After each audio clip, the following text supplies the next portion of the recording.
and welcome to this video on Hive's new Hive 2 VST instrument. It's May 2019 as I record this video, and Hive 2 has just been released. Rather than do a full review of Hive 2, I thought I'd concentrate on the new modulation options added in this version. Hive was already a very comprehensive virtual analog VST with extensive wavetable capabilities and a good effects section, but this major update makes the synth seem far more complete and comprehensive. Now, I'd like to think that I have a fairly extensive knowledge of the various forms of synthesis. I had a modular system back in the 1980s, a Roland System 100M, but even I had to do a double take at some of the terminology used for some of the modulation options in Hive 2, some of which have come to the fore in recent modular components. There are two function generators, a shape sequencer, and the modulation matrix itself has gained slot modifiers that further modify modulation signals.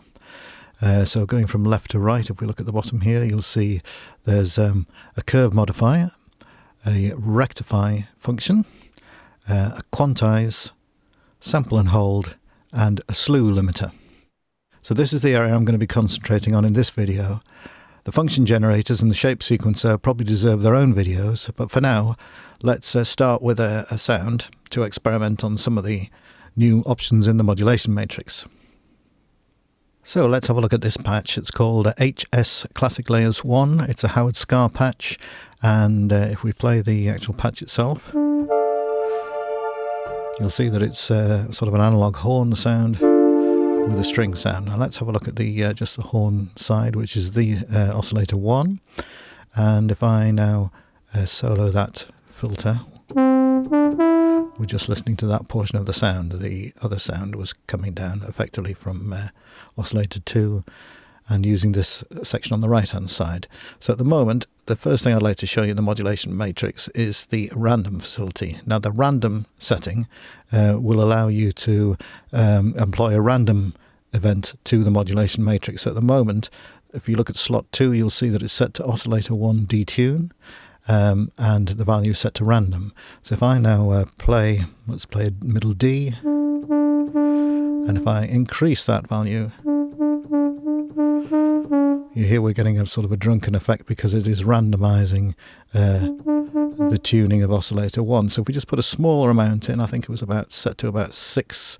If you look at the top of the screen, you'll see that as I change the value, the value is changing. So if I set that to about 6, that gives us roughly where we were before, where each value is ever so slightly different. Now obviously if you're using two oscillators and you set them both to slightly random, as well as detuning them, the random amount can sort of simulate the effects that you get in an analog oscillator.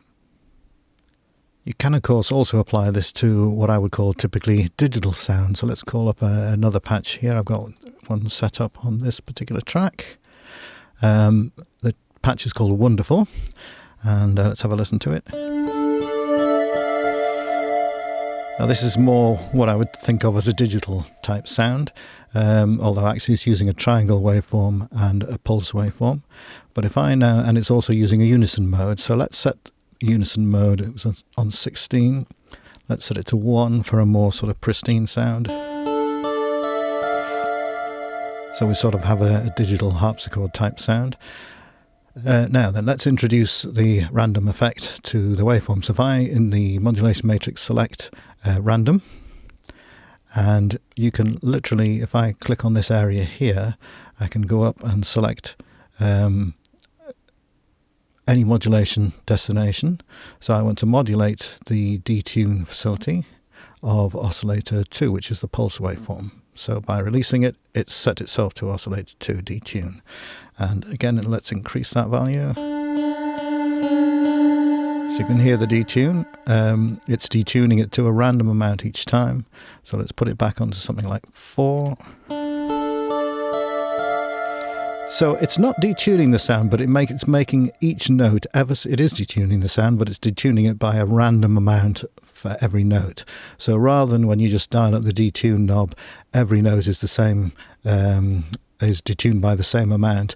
This is detuning it by a slightly random amount, and you can impart a lot of warmth to digital sound as well, a little bit of movement, by just employing some random detune, perhaps to both oscillators, but in this case it's mainly the pulse that gives it its sound.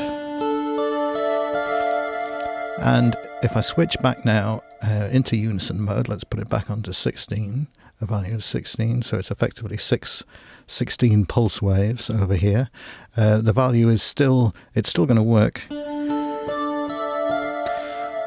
but rather than detuning a single oscillator now, it's effectively giving a random value between all 16 of those oscillators that are occurring at the same time. So again, even for digital sounds, that random value can give you a very nice effect.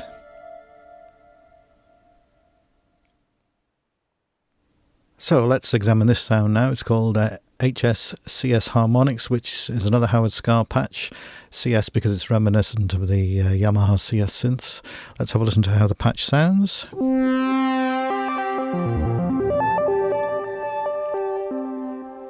So you'll hear there's a lot of modulation going on with the pitch there. Now the reason I've chosen this one is it's much easier to illustrate some of the modulation destinations and routings using pitch than it is to, say, routing it to the filter. But you can, of course, apply them to whatever you want. You can modulate virtually any parameter. But if I show you on pitch, it'll be a little bit easier to visualize what's going on. So for now, let's switch off some of the other modulation destinations in the matrix, like so. And we'll just have a listen now to what's going on in slot number 1. Let's check there's nothing yet. Switch this off as well, just so we can concentrate on this. So what's going on is that LFO1 is modulating the pitch of oscillator 1. So it's set to oscillator 1 tune, LFO1. Now there's also this quantized value, that's what's giving us those pitches. So if I switch it off, you'll hear the more... There's the shape of LFO1 modulating oscillator 1, the tuning of oscillator 1 rather.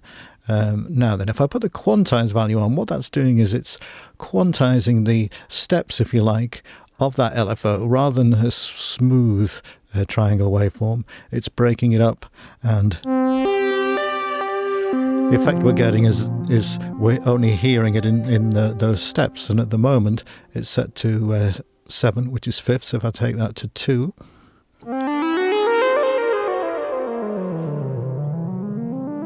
you'll hear the effect of that. And if I, for example, set it to a minor scale,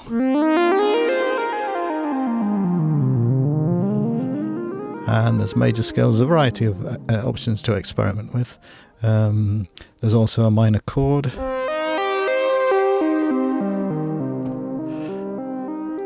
So let's, for now, put it back to steps of 5.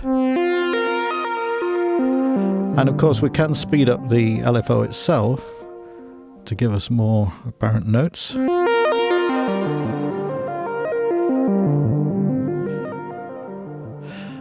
So let's have a look at these other modifiers from left to right. The first one is a curve modifier. So if you have a look, you'll see that it's set to no curve at all. If we compress the curve, the effect will be... well, very little in this case. Let's try and expand it. You can hear the effect.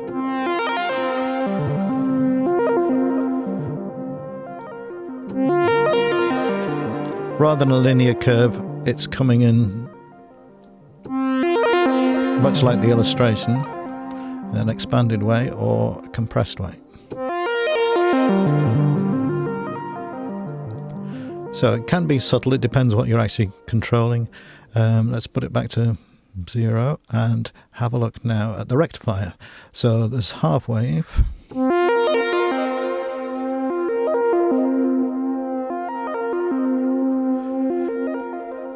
half wave negative,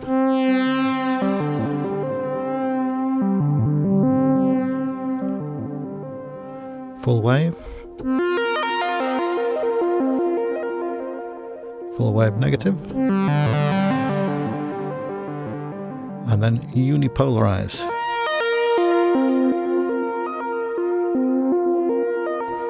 So again, this is without it, so that's having quite an effect on the sound.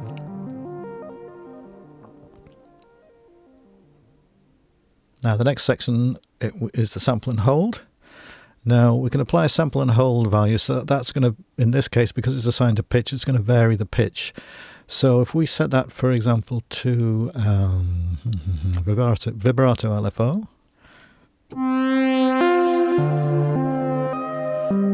you'll hear now those pitches are randomized, and they're also randomized to the speed of the vibrato LFO. So if we put that back now to, let's have a look at the vibrato LFO, it's on this page here. So if we speed that up,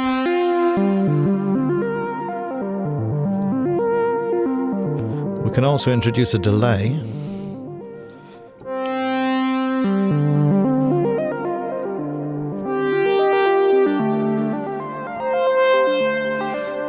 So it gives the initial attack of the note. It's not altering the pitches, but after a certain period of time, it will introduce that modulation. Let's go back to that. And then finally, the last one is the slew limiter. And let me just switch off that effect of the sample and hold.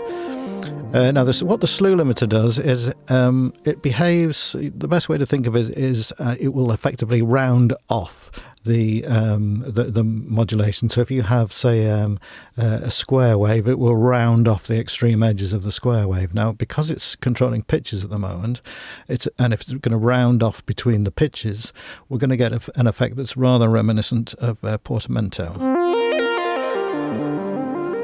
So if I put it onto smooth, you'll hear that there's now a slide between the pitches. If I put it on the slow, you'll definitely hear it. So that's effectively what the slew limiter is doing, is it's smoothing off the edges of the modulation waveform. So I'll put it back to fast, you'll get the effect of like a portamento effect. When you're in the modulation matrix, you can assign a value to the second box here. So let's assign that, for example, to the modulation wheel. And now, when I play a note, we're hearing the note without the pitch modulation. We're actually hearing that. Let me go and adjust the vibrato LFO, because we're hearing that a little bit. Okay. Now then, this now means that when I bring up the mod wheel, I'm introducing the amount of, increasing the amount of LFO1 modulation. So let's do that now. I'm bringing up the mod wheel, so I can control the precise point at which that modulation starts.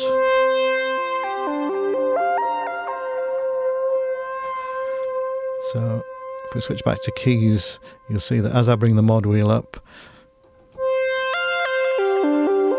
we're introducing the modulation. And of course, you can also affect another parameter. So to assign a parameter that you want to affect, simply another parameter. So if let's click in this area here, and let's assign it, for example, to the filter cutoff, so that when this means that when the modulation is applied, it will increase the filter cutoff, so it will effectively emphasize the changes in the notes. So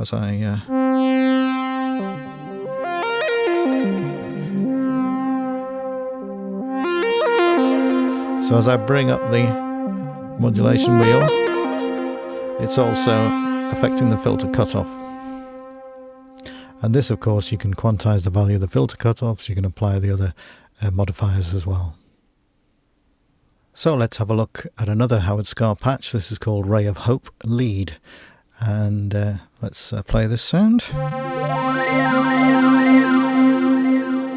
Now again, the sustained string sound is oscillated 2 section further down. So if I just solo this filter section, this is the bit we're concerning ourselves with.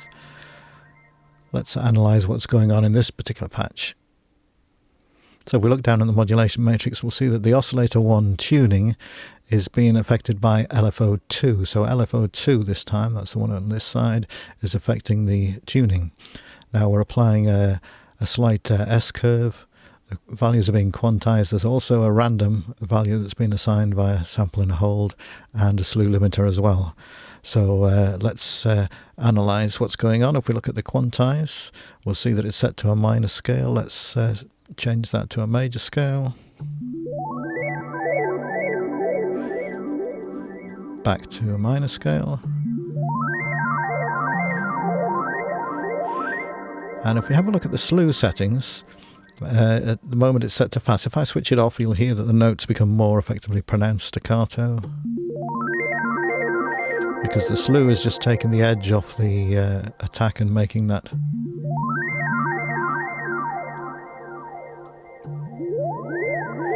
You can hear that it's definitely sliding between the notes. If I put it on to slow, effectively it's then effectively wiping out the effects of the quantizer, because it's doing the opposite. It's smoothing out. The quantizer is making that triangle waveform, breaking it down into various steps, but the slew is then rounding those steps and making it closer to a triangle again. So I'll put it back to fast and you'll hear that subtle modulation between the notes. So let's have a look at a patch that I created. It's called Horsell Common, and if you're familiar with Jeff Wayne's War of the Worlds, you'll know why, because the patch sounds like this. Let's have a look at what's going on. Now this is actually using a function generator. I know I said I wasn't going to cover that in this video, but basically we'll just have a little look at it because I can show you again one of the modifiers. So it's using function generator 2. It's a very straightforward patch. It's just a simple sine wave going into a low pass filter set to sort of middle cutoff, sounding like so. But if I set up function generator 2 as an envelope with no further modulation, with a sort of a medium attack time, medium decay time, we'll get that rise in pitch and fall in pitch when we assign it to the tuning of oscillator 1. So I'll switch that on again, and then we get that effect. Now again, let's have a look at the quantize section. We don't want it in this particular one, but if we set it, say, to steps of 5, you'll hear that what we're doing, we're quantizing the attack stage and the decay stage of the function generator. So you can apply these modifiers to basically any modulation source at all, and it will modify them and give you the sound you're looking for, in which case we don't want this, we'll switch it off again. But now let's take some of the patches that we've looked at, put them together into a piece, and then in future videos we'll have a look at the shape generator and the function generators in a bit more depth. So here's a quick arrangement of some of the sounds we've just been auditioning. I'll start off with a string patch I created. Everything you're hearing is Hive, and then a sort of a Moog bass. Some Groove Agent drum samples. This is one of the Howard Scar patches. And another Howard Scar, I believe. Yep, that's the CS patch. And then finally, the digital patch. And for good measure, we've got the Horsell Common sound, which I'll attempt to put in live maybe at the beginning. So let's see what it sounds like altogether. So everything you're hearing, apart from the drums, is Hive 2.